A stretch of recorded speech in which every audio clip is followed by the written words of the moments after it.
David Washington had always dreamed of owning a place by the water. After 15 years of working 70-hour weeks at his law firm in the city, he finally had enough saved up to buy something special. The cabin wasn't much to look at when he first saw it, a weathered 1970s structure with peeling paint and overgrown bushes. But it sat right on Crystal Lake, with a small dock and the most beautiful sunrise view he'd ever seen. The real estate agent had been honest about the neighborhood. "It's pretty expensive around here," she'd warned him. "Most folks have lived here for decades. Very quiet, very traditional." David understood what she meant, but he wasn't looking for friends. He just wanted a place to escape the chaos of downtown traffic and demanding clients. 3 years later, that little cabin had become his sanctuary. Every Friday evening, David would pack his truck with groceries, fishing gear, and whatever legal briefs he couldn't avoid, then make the 2-hour drive north. The stress would melt away as soon as he turned onto Lakeshore Drive and saw the water sparkling through the trees. He'd spent those 3 years slowly transforming the place. New windows that actually kept the cold out, a renovated kitchen where he could cook the fish he caught, a deck where he could sit with his morning coffee and watch the loons diving for breakfast. The work had cost him plenty, but every improvement made the place feel more like home. The neighbors had been polite enough when he moved in. Nods and waves when they passed on the lake road. A few conversations about the weather or the fishing. Nothing more, nothing less. David didn't mind. He came here for peace, not neighborhood barbecues. His favorite spot was the end of his dock, especially in the early morning when mist rose from the lake like ghosts. He'd installed a small bench there, perfect for reading or just thinking. Sometimes he'd see his neighbors in their boats, heading out for their own fishing adventures. The lake was big enough for everyone. The cabin community wasn't huge, maybe 40 houses scattered around the shoreline. Most were weekend places like his, though some folks lived here year-round. The houses ranged from modest cottages like David's to massive vacation homes that probably cost more than most people made in a lifetime. David's place was somewhere in the middle after all his improvements. He'd joined the homeowners association when he bought the place, mostly because the mortgage company required it. The monthly dues weren't too bad, and they maintained the common areas and the boat launch. David rarely went to meetings. His weekends were for relaxation, not sitting through discussions about dock regulations and snow removal. The association had its quirks, though. They were very particular about what you could and couldn't do with your property. Paint colors had to be approved. Any additions needed their permission before you could even apply for county permits. David had learned this the hard way when he'd wanted to extend his dock by 10 feet. The paperwork alone had taken 3 months, but he'd followed all the rules. Every renovation, every improvement, every little change had been properly documented and approved. David was a lawyer, after all. He knew how important it was to cross every T and dot every I. The county had all his permits on file. The association had copies of everything. This particular weekend was special. David had invited someone important to visit, Patricia Chen, the state's attorney general. They'd been friends since law school, though their careers had taken very different paths. While David built his practice defending corporations, Patricia had climbed the ranks of public service, fighting for civil rights and environmental protection. She'd called him 2 weeks earlier with an interesting proposition. Her office was expanding their civil rights division, and they needed someone with David's experience to head up housing discrimination cases. It wasn't the kind of work David had done before, but something about it appealed to him. Maybe it was time to use his legal skills for something more meaningful than corporate mergers. "Come up to the lake," he'd suggested. "We can talk it over without interruptions. You'll love the place." Patricia had agreed, planning to drive up Saturday morning after handling some urgent business in the capital. David had spent Friday evening preparing. He'd stocked up on Patricia's favorite coffee and picked up fresh bagels from the bakery in town. The weather forecast promised a perfect June day, sunny but not too hot, with a gentle breeze off the lake. They could sit on the deck, talk about the job opportunity, and maybe take the boat out later. Saturday morning arrived with that promised perfect weather. David was up early as usual, watching the sunrise paint the lake in shades of gold and pink. A pair of eagles circled overhead, probably checking on their nest in the big oak tree across the cove. Days like this reminded him why he'd worked so hard to afford this place. He'd just finished setting up the coffee pot when he heard car doors slamming in his driveway. That was odd. Patricia wasn't supposed to arrive for another hour. David glanced at his watch. 10:30. Way too early for his guest. Through the kitchen window, he could see not one car, but 3 vehicles parked behind his truck. Expensive SUVs and a luxury sedan. Definitely not Patricia's modest state-issued car. David felt a flutter of unease. In 3 years, he'd never had unexpected visitors at the cabin. He stepped onto his deck, coffee mug in hand, and watched as 6 people emerged from the vehicles. All white, all well-dressed in that casual, expensive way that screamed money. The kind of people who wore polo shirts that cost more than most folks' monthly car payments. David recognized a couple of faces from the Homeowners Association newsletter. The tall man in the blue shirt was definitely the association president, Robert something. They'd never actually met, but David had seen his photo in the quarterly mailings. The woman with the perfectly styled blonde hair looked familiar too. What struck David as strange was how they were approaching his property. Instead of coming to the front door like normal visitors, they were walking around the side of his cabin, heading straight for his backyard and the lake. That flutter of unease grew into something stronger. David set down his coffee mug and walked to the edge of his deck. "Can I help you folks with something?" he called out, keeping his voice friendly but firm. The group stopped at the bottom of his deck stairs. Up close, David could see the tension in their faces. This wasn't a social call. The tall man, Robert he remembered now, was carrying a thick folder and wore the expression of someone on a mission. "We need to talk," Robert said, his voice carrying the authority of someone used to being obeyed. "There are some issues we need to discuss about your property." David's lawyer instincts kicked in immediately. "Issues? What issues?" He'd been meticulous about following every rule, getting every permit, staying within every guideline. His paperwork was bulletproof. "What kind of issues?" David asked, staying calm but alert. In his experience, when people showed up unannounced with folders and serious expressions, trouble usually followed. The morning that had started so peacefully was about to take a very different turn. Robert opened his folder and pulled out a stack of papers. The other 5 members of the group spread out across David's backyard like they owned the place. David noticed how they positioned themselves, blocking his path to the driveway surrounding his deck. It felt deliberate, almost rehearsed. "We're conducting an emergency inspection of your property," Robert announced, reading from the top paper. "According to Section 12 of the Homeowners Association bylaws, we have the right to inspect any property that's received multiple complaints." David blinked. Multiple complaints? This was the first he'd heard of any complaints. "I'm sorry, but what complaints?" "No one's contacted me about any problems." The blonde woman, David now remembered her name was Karen Mills, stepped forward with her phone out, already taking pictures of his deck.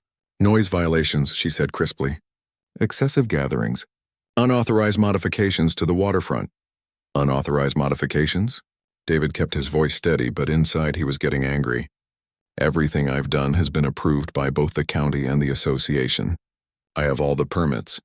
"Permits can be revoked," said a heavy-set man David didn't recognize. He was walking around the dock taking photos from every angle, especially when they don't meet community standards. David felt like he was in some kind of bizarre nightmare. 3 years of quiet weekends, 3 years of following every rule, and suddenly these people were treating him like a criminal. "I think there's been a misunderstanding," he said. "Why don't we schedule a proper meeting to discuss whatever concerns you have?" Robert looked at him with an expression that was part pity, part annoyance. "This is the meeting, Washington. We've been getting complaints about your activities for months. The noise from your parties, the changes you've made without proper consultation, the general disruption to our peaceful community." "Parties?" David almost laughed. "I've had maybe 6 people here total in the last year. My biggest gathering was a barbecue for 3 colleagues last month. We were done by 8 o'clock. 8 o'clock on a Saturday night," Karen said, as if that proved her point. "Some of us have children who need their sleep." David looked around the group, trying to understand what was really happening here. The nearest neighbor was 200 yards away through thick trees. Even if he'd been playing loud music, which he never did, it would barely be audible. And children? Most of the houses around here were vacation homes for retired couples or empty nesters. A thin woman with sharp features was now examining his fire pit, the one he'd built according to county fire codes and association guidelines. This wasn't in the original plans when you bought the property, she said accusingly. Because I built it 2 years ago, David replied. With proper permits. I submitted the plans to the association and got written approval. I have the letter. Plans change, Robert said. What seemed acceptable then might not meet current community standards. There it was, that phrase again. Community standards. David had heard it before, usually in contexts that made his skin crawl. It was lawyer speak for, we don't like you, but we can't say why. The heavy-set man was now at the end of David's dock, measuring something with a tape measure. This extension is definitely unauthorized, he called back to the group. It's at least 5 feet longer than the original dock. I have the permit for that extension, David said firmly. It's 10 feet, exactly as approved by both the county and the association. The plans are on file. We'll see about that, Robert said, making notes on his papers. In the meantime, we're documenting everything for our report. David watched them work with growing disbelief. They were treating his property like a crime scene, photographing every improvement he'd made, measuring things that had already been measured and approved. The woman named Karen was even taking pictures of his outdoor furniture. This is harassment, David said quietly. I followed every rule, gotten every permit, stayed within every guideline you've set. What's really going on here? Robert looked up from his papers with an expression that was supposed to look concerned, but came across as condescending. Look, Washington, nobody's trying to give you a hard time, but this community has certain expectations, standards that we've maintained for 40 years. Some people just naturally fit in better than others. The words hit David like a slap. There it was, finally. Not quite open enough to be actionable, but clear enough that everyone knew what Robert really meant. David felt his anger rising, but he kept his voice controlled. What exactly are you saying, Robert? I'm saying that Whispering Pines has a certain character, Robert replied, his voice gaining confidence. A way of life that residents value. When someone comes in and starts making changes, hosting gatherings, generally disrupting the peace, well, it makes people uncomfortable. The thin woman looked up from the fire pit. Perhaps you'd be happier somewhere more suitable to your lifestyle. There are other lake communities that might be a better fit. David felt something cold settle in his stomach. 40 years as a black man in America had taught him to recognize these conversations. The careful words, the polite suggestions, the barely concealed message. You don't belong here. My lifestyle, David repeated slowly, which involves reading books, fishing, and having an occasional barbecue with 3 people. It's not what you do, Karen said, still taking pictures. It's how you do it. Some people just have different ways of entertaining. Different music, different food smells, different... She trailed off, realizing she was about to say something that would get the association sued. But David had heard enough. Different what, Karen? Different skin color? Is that what you're having trouble saying? The group went quiet. Robert cleared his throat. Now there's no need to make this about race. We're simply enforcing community standards that apply to everyone equally. Equally, David said. Interesting. Tell me, Robert, how many other property owners have you subjected to surprise inspections? How many other people have you suggested might be happier elsewhere? Robert's face was getting red. We're trying to be reasonable here, Washington. But if you're going to be difficult, we have other options, legal options. The heavy-set man walked back from the dock, carrying his tape measure like a weapon. The dock extension is definitely oversized. That's a clear violation. We could require you to tear it down, pay fines, or face legal action. I have the permits, David said again, but he could see they didn't care about permits. This was about something else entirely. Permits can be challenged, Robert said, especially when they were issued based on incomplete or misleading information. And then there's the matter of the noise complaints, the fire code violations, the general failure to maintain community standards. David looked around at the 6 faces surrounding him. 3 years of peace and quiet, and suddenly he was public enemy number 1. The timing felt suspicious, too. Just when he was considering that job with the Attorney General's office. Just when he was thinking about taking on housing discrimination cases. I want you off my property, David said firmly. If you have official business, you can schedule an appointment through proper channels. If you want to inspect anything, you can follow the procedures outlined in the association bylaws, which require 48 hours notice. Robert smiled, but it wasn't a friendly expression. We're not done here, Washington. Not by a long shot. You've got 48 hours to respond to these violations. After that, we'll be taking this to the next level." "What violations?" David demanded. "You haven't shown me anything in writing. You haven't followed any proper procedures. This is just harassment, pure and simple." "Is it?" Robert asked. "Or is it a homeowners association doing its job, protecting property values and community standards? Because that's how it's going to look in court." David felt his phone buzzing in his pocket. Probably Patricia, letting him know she was on her way. The irony wasn't lost on him. The state's top civil rights lawyer was about to arrive just as he was being subjected to what looked like textbook housing discrimination. "We'll see about that," David said, pulling out his phone and starting to record. "Maybe we should document this conversation properly." Robert's eyes flashed with anger. "Put that away. You don't have permission to record us.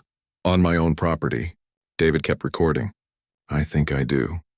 Karen stepped closer, her face twisted with indignation. "This is exactly what we're talking about.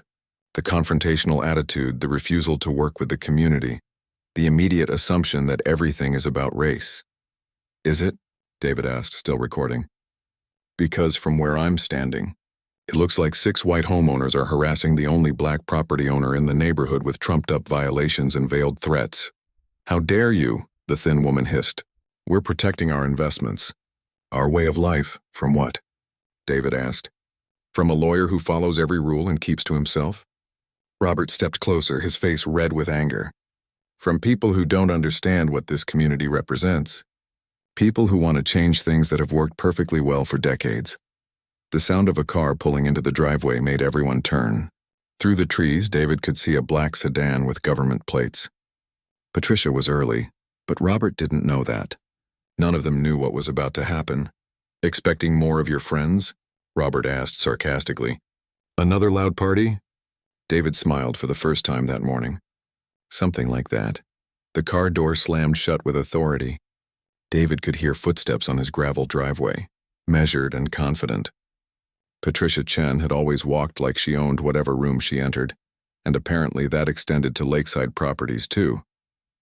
Robert turned toward the sound, irritation clear on his face. "We're in the middle of official association business here," he called out toward the driveway. "This is a private matter." "Everything's private when you're trying to intimidate someone," David said, still recording on his phone. "But since this is my property, I'll decide who's welcome here." Karen was getting agitated, pacing around the deck like a caged animal. "This is exactly the kind of behavior we're talking about. Bringing in outsiders, creating drama, disrupting the peace of our community." "I haven't disrupted anything," David replied calmly. "You 6 are the ones who showed up uninvited, making accusations without evidence, taking pictures without permission." The heavyset man, David had heard someone call him Donald, was still measuring things by the dock. "The measurements don't lie," he called back. "This dock extension violates 3 different association guidelines."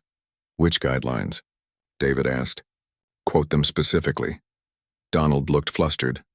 "Well, there's the waterfront modification clause and the community aesthetic standards. Those aren't specific guidelines," David said. "Those are just words you're making up."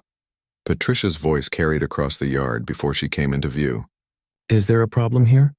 She sounded like she was asking about the weather, but David knew that tone. It was the voice she used in courtrooms when she was about to destroy someone's argument.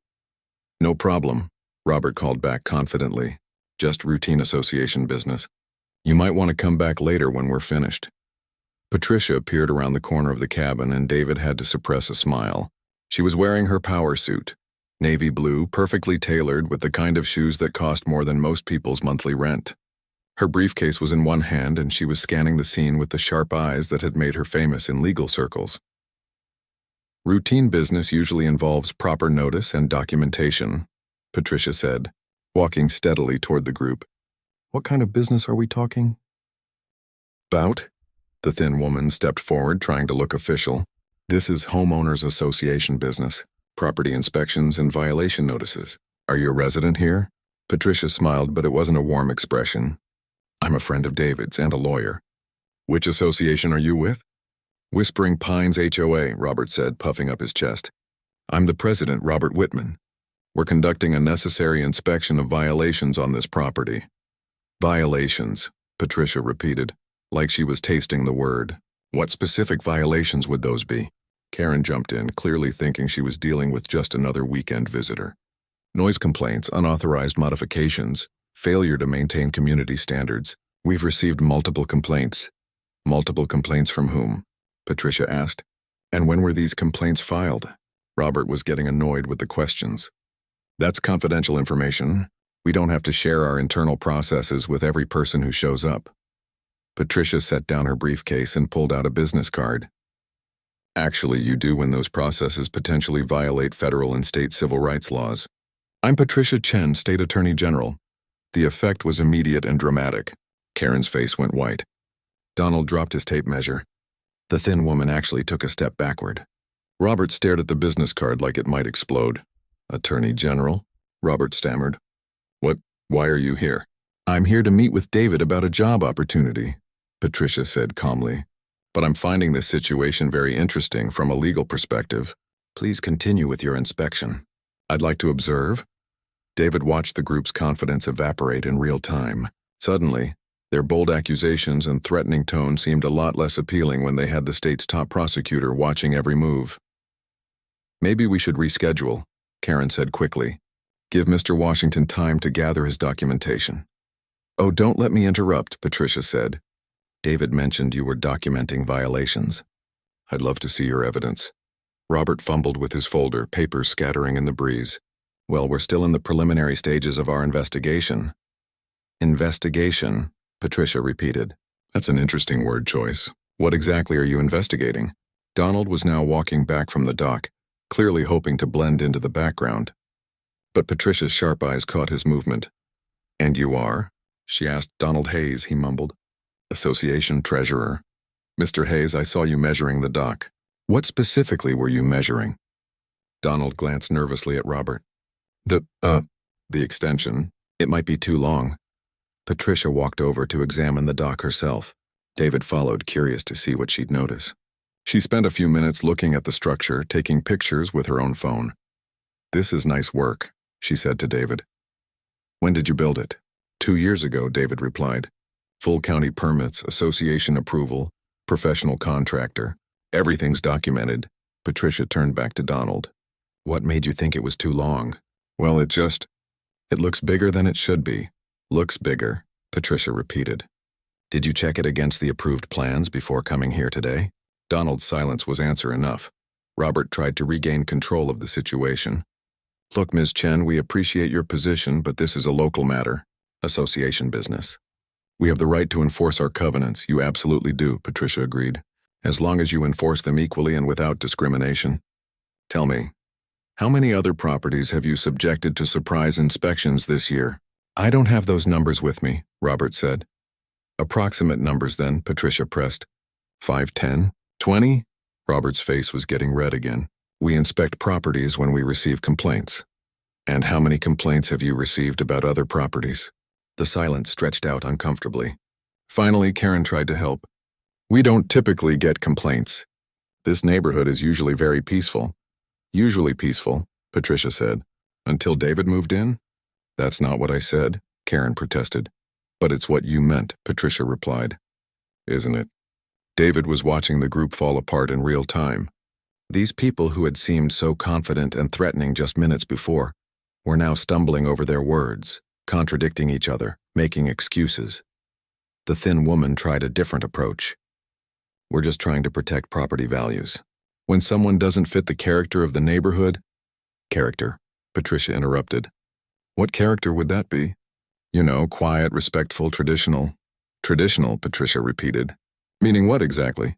The woman looked around desperately for help. But her companions were all studying their shoes or the lake or anything but Patricia's penetrating stare. Robert made one last attempt to salvage the situation. This is all a misunderstanding. We're reasonable people trying to address legitimate concerns. Patricia pulled out a small notebook and started writing.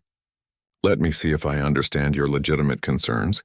David has been too noisy, despite the fact that his nearest neighbor is 200 yards away.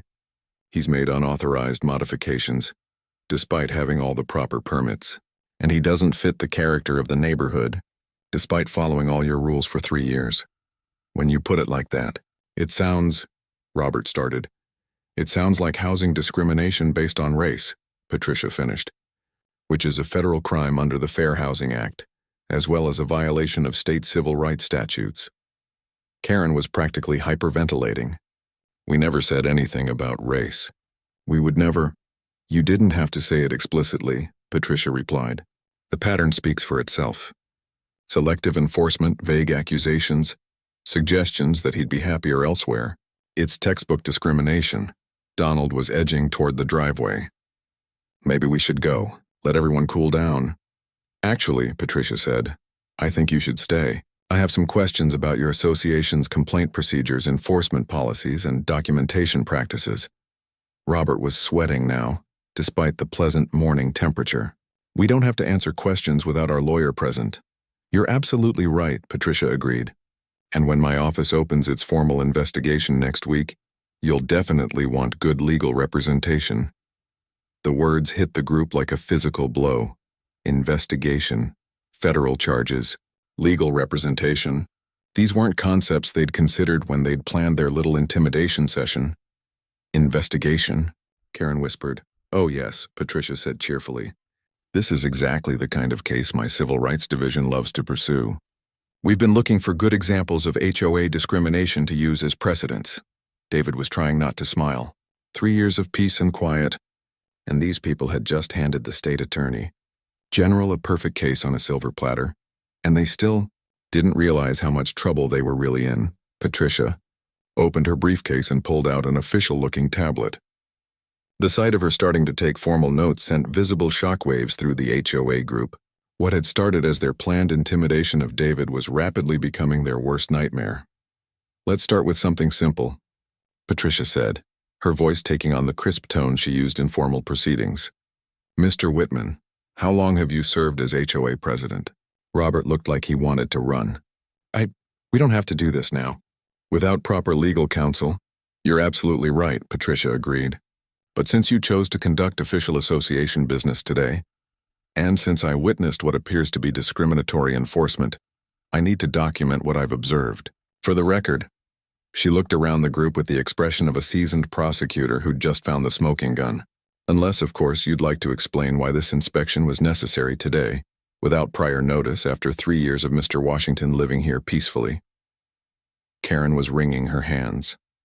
We weren't trying to discriminate against anyone. We just received complaints. From whom? Patricia asked immediately. When? What specific complaints? Well, there were noise issues, Karen said weakly. And the dock? Let's talk about the dock, Patricia said, walking back toward the water. Mr. Hayes, you measured it and declared it oversized. What were you comparing it to? Donald looked miserable. The original dock was smaller. Smaller than what? Do you have the original measurements? The approved extension plans? Any documentation at all? Donald's silence was damning. Patricia turned to David. Do you have the permits and approvals for your dock extension? Of course, David said. They're in the house. County permits, association approval letter, contractor certifications, inspection reports, everything.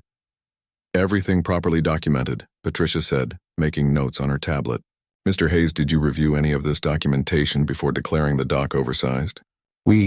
No, Donald admitted. So you conducted an official inspection without reviewing the relevant permits or approvals, Patricia summarized.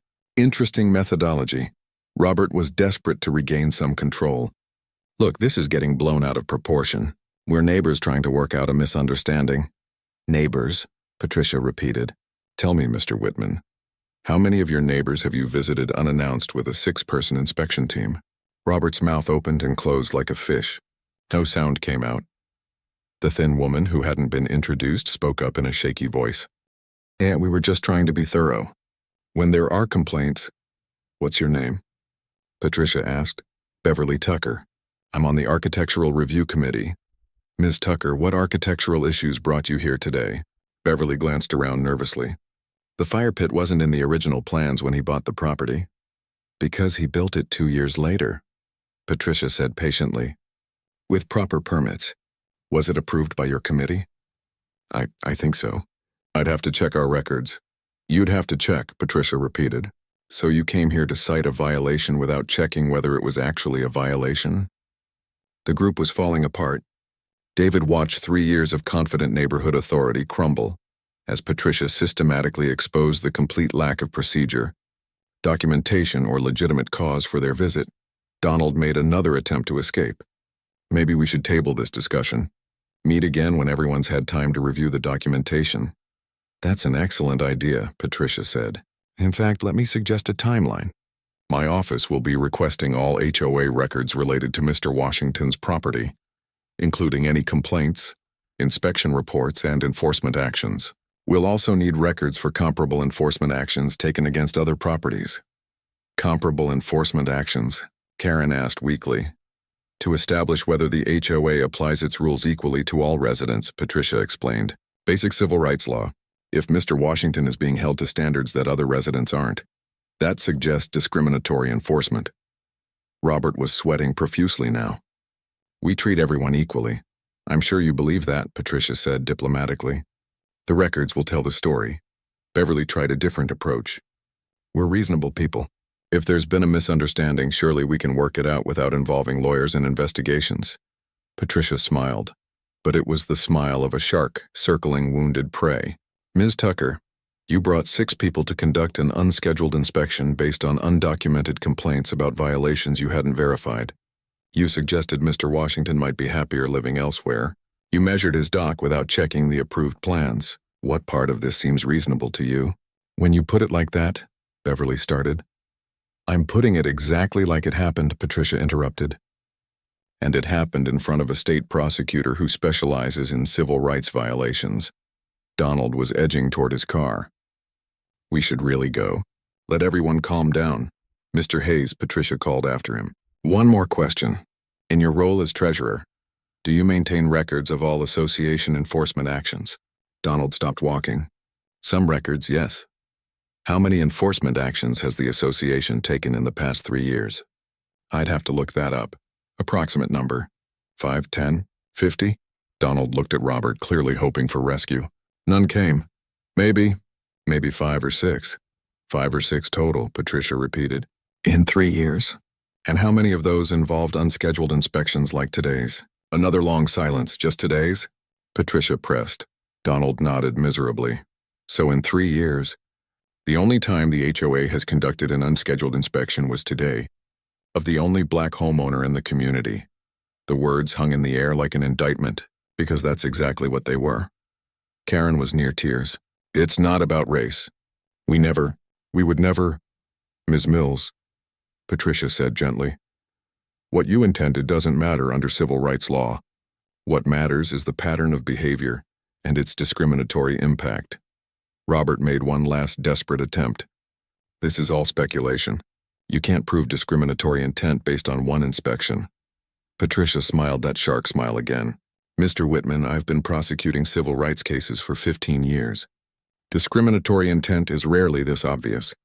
You've given me recorded statements about community character, suggestions that Mr. Washington would be happier elsewhere, selective enforcement of undocumented violations, and a complete absence of comparable treatment for other residents. She paused to let that sink in. Plus, I have Mr. Washington's recorded video of this entire encounter, including some very illuminating comments about community standards and fitting in. David held up his phone, still recording. The group stared at it like it was a loaded gun. Most discrimination cases require months of investigation to establish a pattern, Patricia continued. You've handed me everything I need in a single morning. Beverly was crying now. We didn't mean for it to be like this. The neighborhood has been the same for so long. Change is hard, Patricia acknowledged. But the law is clear. You can't use HOA rules to maintain racial segregation, even if that's what you're used to. Robert's face had gone from red to purple. Are you threatening us? I'm educating you, Patricia replied calmly, about federal and state civil rights laws that apply to HOA enforcement, about the legal consequences of discriminatory housing practices, about why my office takes these cases so seriously. She looked around the group of 6 faces, all showing various degrees of panic and regret. What happens next depends on how the HOA chooses to respond. You can continue down this path and face a full federal investigation, potential criminal charges, and civil lawsuits. Or you can acknowledge what happened here, make immediate changes to prevent future discrimination, and hope Mr. Washington is feeling generous about settlement negotiations. The choice was clear, but David could see in their faces that some of them still didn't understand how completely their world had just changed. Robert was still trying to bluster. "You can't just show up and threaten law-abiding citizens." Patricia's expression hardened. "Mr. Whitman, I didn't show up to threaten anyone. I came here for a social visit and witnessed what appears to be textbook housing discrimination. Now I have an obligation to pursue it." She closed her tablet with a definitive snap. "My office will be in touch within 48 hours to request your records. I suggest you consult with qualified legal counsel before then."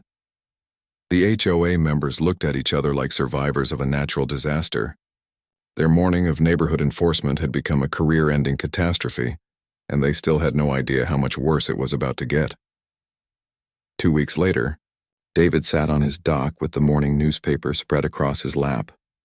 The headline read, "State launches investigation into Lake Community HOA discrimination." Below it was a photo of Patricia standing at a podium, looking every inch the prosecutor who'd built her career on holding people accountable. The story had exploded across local and state media faster than anyone could have predicted.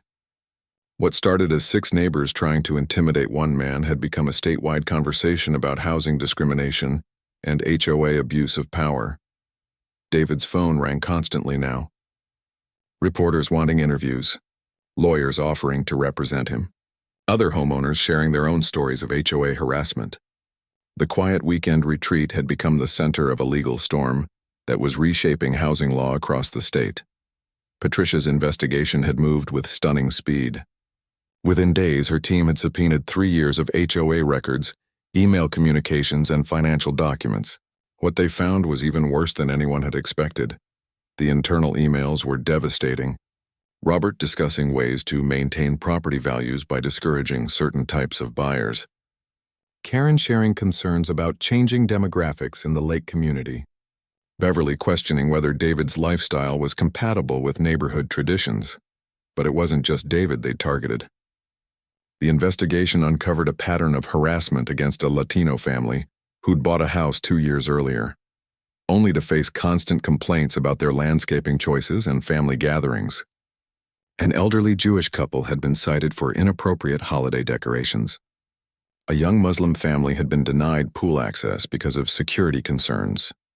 The Whispering Pines HOA had been running a systematic campaign of discrimination for years, hidden behind official-sounding language about community standards and property values. Donald Hayes had been the first to crack under questioning. Faced with federal investigators and potential criminal charges, he'd handed over financial records showing how HOA funds had been used to hire private investigators to monitor problem residents. Money that should have gone to community maintenance had instead been spent on harassment campaigns. Karen Mills had resigned from the board within a week, issuing a tearful public apology and revealing that she'd been keeping detailed files on minority residents, tracking their visitors, monitoring their activities, and documenting anything that could be twisted into a violation. Beverly Tucker had suffered a complete breakdown during her interview with federal investigators. The stress of potential prosecution had led her to confess everything. Years of coordinated efforts to make minority families feel unwelcome, deliberate targeting of cultural practices, and systematic abuse of HOA authority to maintain what they called community character. Robert Whitman had hired the most expensive lawyer in the state, but even skilled legal representation couldn't overcome the mountain of evidence against him.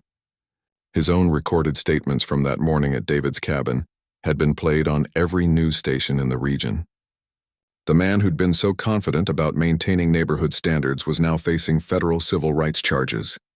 The legal consequences had been swift and severe.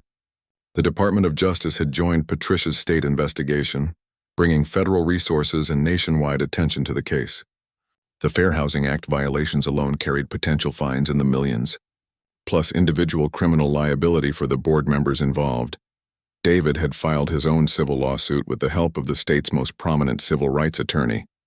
The case was proceeding toward what everyone expected to be a substantial settlement, but David wasn't primarily interested in the money. He wanted systemic change that would protect other families from what he'd experienced. The broader impact had exceeded everyone's expectations. The governor had signed emergency legislation strengthening oversight of HOA practices, requiring transparency in enforcement actions, and creating new penalties for discriminatory behavior. Other states were already copying the new laws. Real estate companies across the region had implemented new training programs about fair housing laws. HOA management companies were scrambling to audit their practices and eliminate discriminatory policies. The entire industry was being forced to confront decades of systemic racism, hiding behind property management procedures. David's story had become a rallying point for housing justice advocates nationwide. He'd testified before congressional committees, spoken at law schools, and helped draft model legislation for HOA reform. The quiet lawyer who'd just wanted a peaceful weekend retreat had become one of the country's most visible voices against housing discrimination. But the most satisfying changes were happening right here at Crystal Lake. The HOA had been placed under federal oversight, with court-appointed monitors ensuring compliance with fair housing laws. New board elections had brought in diverse leadership, committed to actual community building rather than exclusion. The lake community was slowly becoming what it should have been all along, a place where families of all backgrounds could enjoy weekend retreats without fear of harassment. David's neighbors now included the Latino family, whose landscaping had been repeatedly criticized, the Jewish couple whose holiday decorations had caused such concern, and the Muslim family who now used the community pool freely. Patricia had visited again the previous weekend, this time for the purely social reasons originally planned. They'd spent Saturday afternoon fishing and discussing the job offer that had brought her to the lake that fateful morning. David had accepted the position as head of the Civil Rights Enforcement Division, starting next month. "It's ironic," Patricia had said, casting her line into the calm water. "They tried to drive you away from this place, and instead they gave you the perfect motivation to take the job that'll help you protect other people's right to stay in theirs." David had settled the civil lawsuit for an amount that made headlines, not just for the money, but for the systematic changes it required. The Whispering Pines HOA would operate under federal oversight for the next 5 years. Board members would undergo annual civil rights training. All enforcement actions would be documented and reviewed for discriminatory patterns. A community ombudsman would investigate complaints and ensure equal treatment. Most importantly, the settlement created a legal precedent that other discrimination victims could use in their own cases. David's weekend of harassment had become a tool for justice that would protect thousands of families across the country. The 6 people who'd shown up that morning to intimidate him had unknowingly sparked the most significant housing rights reform in decades. Robert, Karen, Donald, and Beverly were all facing criminal charges and civil liability that would likely bankrupt them. Their attempt to preserve their exclusive community had instead dismantled the entire system of discrimination they'd worked to maintain. David finished reading the newspaper and set it aside. The morning was beautiful, with that perfect combination of sunshine and breeze that made the lake sparkle like diamonds. A family of ducks was swimming near his dock, the babies following their mother in a perfect line. His phone buzzed with another interview request, but David ignored it. Saturday mornings were for coffee, fishing, and peace. Monday through Friday, he'd fight discrimination and defend housing rights, but weekends at the lake were still his sanctuary. He picked up his fishing rod and cast his line into the water. The lake was big enough for everyone now, just as it should be. The community his harassers had tried so hard to protect from change had indeed changed. It had become better, more welcoming and more just. Sometimes the best revenge was simply living well in the place people tried to drive you from. David smiled and settled in to enjoy another peaceful morning in his home by the lake. The ripples from that confrontation would continue spreading for years to come, protecting families who would never know how a weekend fishing trip had changed housing law forever. But for now, David was content to watch the sunrise paint the water gold and enjoy the quiet he'd worked so hard to afford. It had been worth every legal brief, every court appearance, and every difficult conversation. This was home, and no one was going to drive him away from it ever again.